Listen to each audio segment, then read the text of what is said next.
vaccin pour aider la population noire face à cette pandémie de Covid-19. Nous n'avons que faire de vos vaccins et nous n'en voulons pas. Si vous avez envie de faire des tests, testez vos animaux, vos chiens, vos chats. L'homme africain n'est pas un animal. Nous ne sommes pas des cobayes de vos labos pour que vous commenciez vos tests sur nous. Ça fait des siècles que vous nous testez. Ça fait des siècles que vous nous faites souffrir. Depuis que vous avez découvert que le continent africain était le jardin d'Éden, vous ne voulez pas nous lâcher. Nous souffrons, mais nous sommes en train d'enrichir plusieurs. Nous mourons de faim alors que nous nourrissons plusieurs. Quelque chose m'a fait rire il y a quelque temps. 23 Italiens retrouvés clandestinement sur un port nigérian. Ah, depuis quand l'Italien rentre clandestinement au Nigeria? Parce que vous voulez aller vous réfugier en Afrique maintenant? Il n'y a pas très longtemps, sur vos côtes, vous chassiez les migrants de vos côtes. Votre Premier ministre a dit qu'il ne voulait plus. Il en avait marre de cette invasion africaine sur ses sols. Nous avons vu un migrant noir mourir dans les eaux de Venise sans que personne ne lui porte secours. Parce qu'il était noir, parce qu'il était africain. Nous avons tort parce que nous sommes africains ou parce que nous sommes riches de nos sols? Parce que nous avons de quoi manger et de quoi nourrir toute cette planète. C'est pourquoi l'Africain souffre. Mais Africain, laisse-moi te dire que tu es fort. Laisse-moi te dire que tu es vaillant. Laisse-moi te dire qu'il en faudra beaucoup plus pour te vaincre. Ils ont essayé de nous décimer par l'esclavage. Ils n'ont pas pu, nous sommes encore là. Et plus nombreux que jamais. Et nous sommes plus résistants que jamais. Parce que tous ces microbes auxquels nous faisons face chaque jour ne réussissent pas à nous décimer.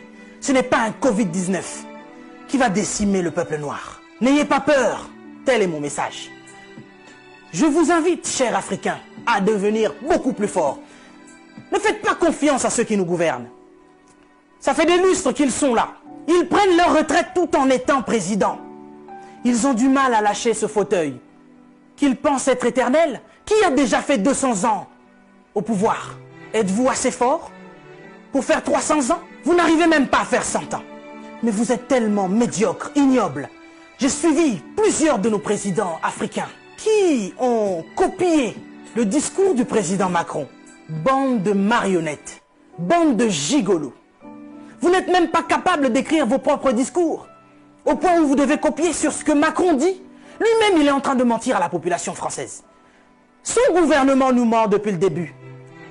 Et vous, vous suivez Macron pour continuer à mentir aux Africains? Mais nous, vous nous mentez depuis des siècles. Vous nous mentez et encore vous nous mentez. Pour remplir vos poches. Vous vivez dans des palaces, mais vous vous souciez même pas de ce que l'Africain doit manger. Oui, nous sommes en deuil. Et depuis des siècles, nous sommes en deuil. Parce que nous ne pouvons pas manger à notre faim. Parce que nous ne pouvons pas avoir de l'eau potable. Parce que nous ne pouvons pas avoir de l'électricité. Regardez à l'est de la RDC. Il y a un génocide qui perdure. Des gens meurent. Qui en parle? C'est sous silence. Et aujourd'hui, l'OMS vient nous parler de la pandémie, de l'épidémie, qui n'a même pas fait 100 000 morts dans le monde. Ces millions de Congolais qui meurent chaque jour. Qu'est-ce que vous en faites? Vous nous parlez de crise? Vous voulez prendre des décisions de crise? Mais nous, ça fait des siècles que nous sommes en crise. Qu'est-ce que vous faites, cher président? À part manger et boire et faire des fêtes. Vous parlez confinement? Oui, l'Africain accepte. Mais nous sommes en confinement, nous, depuis des siècles. Les gens meurent tous les jours de la famine. Ça, ce n'est pas une épidémie. Ce n'est pas une pandémie. Des jeunes filles se font exciser tous les jours en Afrique de l'Ouest. Boko Haram est en train de exterminer des gens. Ils violent des femmes. Ils séquestrent des jeunes filles. Boko Haram, qui leur vend des armes? Qui en parle? Et à cause du Covid-19, vous voulez faire paniquer les Africains qui vivent déjà en panique depuis des siècles. Quand nous voyons nos frères qui essayent de fuir leur continent et qui meurent dans les eaux de la mer, ça c'est un génocide qui perdure depuis des siècles. Et nous en avons marre, nous en avons assez. Nous voulons qu'il y ait un changement. Mais qu'est-ce qui vous manque à vous aujourd'hui? La Chine a pu construire un hôpital en 10 jours. Vous savez, ça fait depuis 72 ans, si je ne me trompe pas, que l'État d'Israël existe. Il y a quelque temps, Dubaï était un désert. Mais regardez aujourd'hui ce qu'ils ont fait. C'est parce qu'ils sont ensemble qu'ils ont pu construire ce qu'ils ont fait. Mais qu'est-ce qui vous manque, cher président africain, pour nous construire des hôpitaux décents? L'Angleterre a pu construire un hôpital en 2 semaines seulement pour faire face à cette crise sanitaire. Dieu est bon. Le Covid-19 est tellement impoli qu'il ne regarde même pas qui vous êtes. Président ou pas, il s'en fout. Il n'a pas respecté la reine d'Angleterre. Il est entré dans son palais, il a touché Charles. Il n'aura pas peur de vous. Mais par contre, là, vous êtes cuit. Puisque vous ne pouvez pas prendre vos avions pour venir vous faire soigner ici. Soit vous survivrez, soit vous mourrez. Africain, réveille-toi.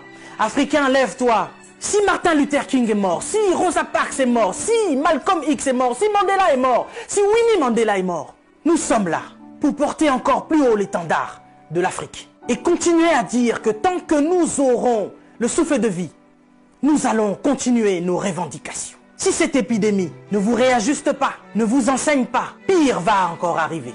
Vous passerez, l'Afrique sera encore là, et l'Africain aussi. Cessez votre méchanceté, cher président. Donnez-nous de l'eau, donnez-nous de l'électricité, construisez des hôpitaux, arrêtez de faire mourir l'Africain par la faim, parce que nous, c'est pas le Covid-19 qui nous tue. Nous mourrons déjà de la famine. Pendant que vous avez fait des provisions pour vos maisons, ce petit Africain, il va manger quoi, lui? Cette épidémie passera. Nous sortirons de là, certainement. Mais vous n'allez pas vous en sortir ainsi, devant le tribunal de Dieu. Mais avant le tribunal de Dieu, ici sur cette terre, vous serez jugés. Africain, sois fort. Que personne ne te fasse peur. Respectez les règles d'hygiène, mais n'ayez pas peur. Nous sommes forts. C'est Dieu qui nous protège. Et que Dieu vous protège, cher Africain. Que Dieu vous garde là où vous êtes. Le combat n'est pas encore fini. Ça ne fait que commencer. Que Dieu nous fasse justice.